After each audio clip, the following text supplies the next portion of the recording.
और अब आगे की बात। रोज जाने कितने लोग ईमेल के जरिए पंडित जी से अपनी जिंदगी की परेशानियों का हल मांगते, और पंडित जी अपने गीता ज्ञान से हर बार कोई ना कोई ऐसा हीरा निकाल ही लाते थे जो अंधेरी रात जैसी मुश्किल में भी उजाले की किरण बिखेर देता।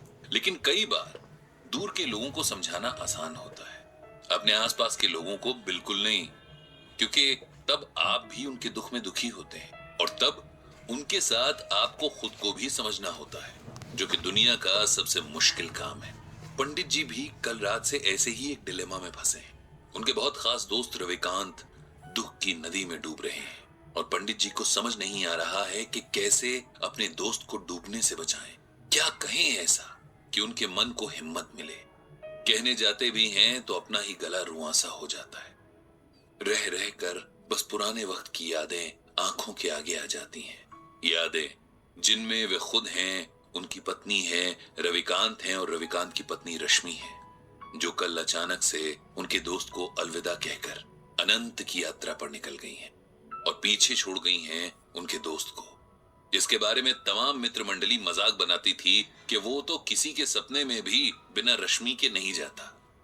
रश्मि और रविकांत की कहानी याद करके पंडित जी बार बार भावुक हो जाते हैं। कुछ 40 बरस पहले नई नई शादी करके ये दोनों इस मोहल्ले में किराए का मकान लेकर रहने आए थे। दोनों ही बैंक में काम करते थे और कुछ काम की व्यस्तता तो कुछ नए होने के संकोच के कारण मोहल्ले के कम ही लोगों से उनकी जान पहचान हो पाई थी। पंडित जी के दोनों बेटे तब बहुत छोटे थे और रविकांत से पहले उनकी दोस्ती उन दोनों से हुई थी। शायद इसका कारण रविकांत का बच्चों से बहुत प्रेम करना रहा।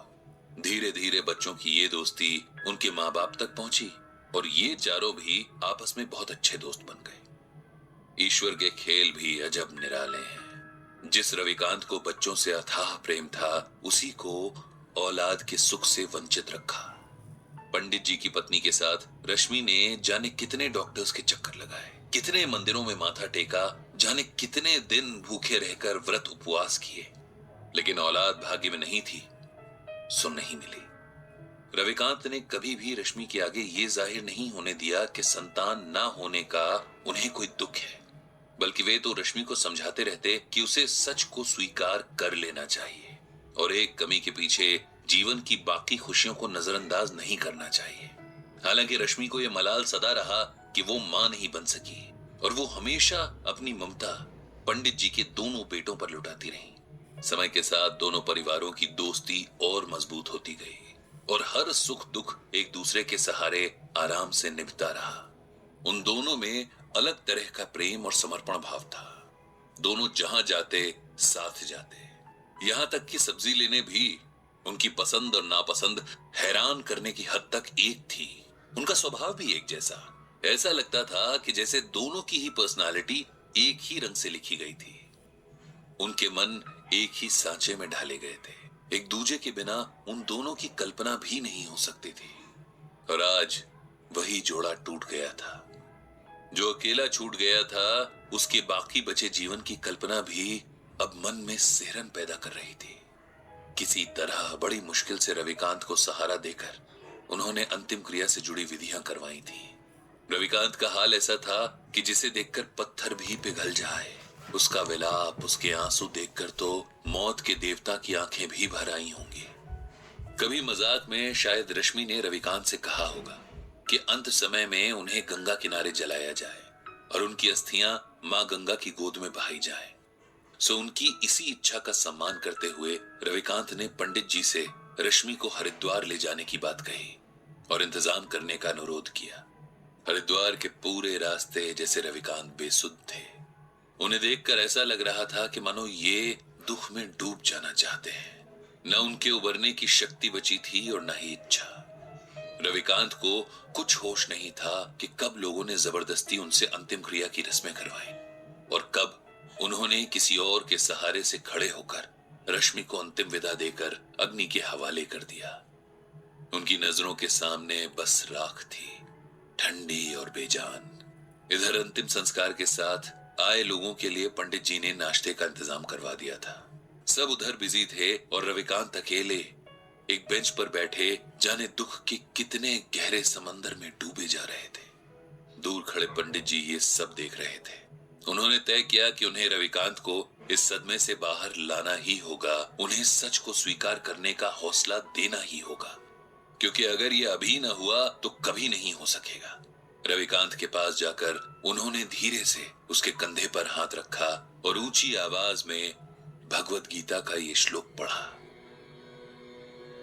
नैनम छिन्दन्ति शस्त्राणि नैनम दहति पावकः न चैनम क्लेदयन्त्यापो न शोष्यति मारुतः। जानते हो रविकांत, इस श्लोक का अर्थ क्या है? श्लोक का अर्थ है, आत्मा को न औजार काट सकते हैं, न आग उसे जला सकती है, न पानी उसे भिगो सकता है, न हवा उसे सुखा सकती है। आत्मा अजर और अमर है। ये श्लोक श्रीमद् भागवत के दूसरे अध्याय में है, उसी गीता में जो स्वयं भगवान श्री कृष्ण के श्रीमुख से अमृत बनकर बरसी और जिसकी ज्ञान गंगा में भीगने वाला हर मन मोक्ष पा लेता है। रविकांत का ध्यान आज सुनी हुई सारी बातों में बस इसी बात ने थोड़ा सा उसकी ओर खींचा। उन्होंने पंडित जी से पूछा कि उनके सुनाए श्लोक का यहाँ क्या मतलब है, क्या संबंध है? क्योंकि तुम शरीर और आत्मा का फर्क भूल रहे हो मेरे दोस्त। अपनी प्रिय पत्नी के शोक में तुम इस सच को अनदेखा कर रहे हो कि उसका सिर्फ शरीर नष्ट हुआ है, उसे चलाने वाली आत्मा नहीं, क्योंकि आत्मा तो अजर अमर है। एक शरीर से दूसरे शरीर की यात्रा करती है, एक जन्म से दूसरे जन्म का फेरा लगाती है। जो मिटा वो मिट्टी थी, जो जीवन शक्ति थी वो अब भी वही है, किसी और मिट्टी में जान फूंकने चली गई है। उसके लिए शोक करना बेकार है, ये उस आत्मा का अपमान भी है। उसे सम्मान के साथ विदा करना ही समझदारी है। यही बात हमें गीता में भगवान श्री कृष्ण अर्जुन को समझाने के बहाने समझा रहे हैं। हमारे मोह माया के बंधन हमें सच्चे लगते हैं, लेकिन सच सिर्फ एक है, और ये वही सच है जिसे भगवान श्री कृष्ण ने अर्जुन को बताया है कि आत्मा अजर और अमर है। इसीलिए शरीर के प्रति प्रेम रखना व्यर्थ है। तुम्हारी रश्मि की देह का साथ तुम्हारे साथ बस यहीं तक का था। इस सच को स्वीकार कर लो और उसकी मृत्यु को उसी भाव से स्वीकार करो जिस भाव से उसके साथ को स्वीकार किया था। माता पिता, बेटा बेटी, पति पत्नी, ये सब रिश्ते देह से जुड़े हैं। आत्मा इन रिश्तों से आजाद है। वो किसी अभिनेता की तरह बस किरदार निभाने तक देह में रहती है। किरदार खत्म तो आत्मा भी किसी और किरदार को निभाने निकल जाती है। जो अब तक जिया उसकी अच्छी यादों को समेट लो, वही जीवन की कमाई है। उसी के सहारे आगे का जीवन काटना है।